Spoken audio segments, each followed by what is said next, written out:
স্কুলে কেউ কেউ চায় পদত্যাগ, তাদেরকে অলরেডি বাইরের দিকে আগের দিন থেকেই উস্কানি দেওয়া হয়েছে যেন ওদের পদত্যাগ চায়। এক সপ্তাহ ধরে উস্কানি দেওয়া হয়েছে স্যারের পদত্যাগ, তাদেরকে আমরা বের করে দেব।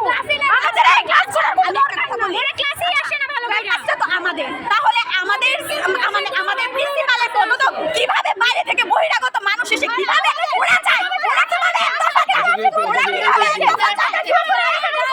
আমাদের টিচারকে হাত তুলছে, ও বাইরে থেকে যারা আসছে তারা আমাদের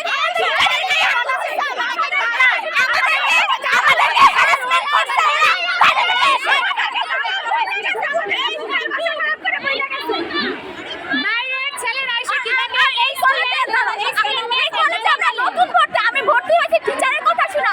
এই কলেজ ফার্স্ট হয়েছে 2 বার জেলাতে। এত দুর্নীতি থাকলে, এত কিছু যদি থাকতো তাহলে এই ফার্স্ট হয় কিভাবে জেলাতে? আর অন্যান্য কলেজ ছিল, স্কুল ছিল, ওরা তো হয় নাই। কেন হয় নাই? আর তো প্রিন্সিপাল ছিল, ওরা কই ছিল তখন? বহিরাগত ছেলেরা এসে নারী শিক্ষা প্রতিষ্ঠানে ঢুকে ছিল না।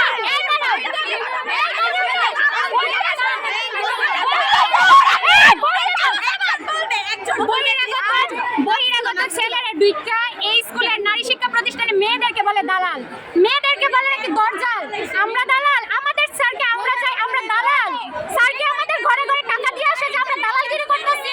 এতগুলো মেয়ে টাকা দিয়ে রাখছে।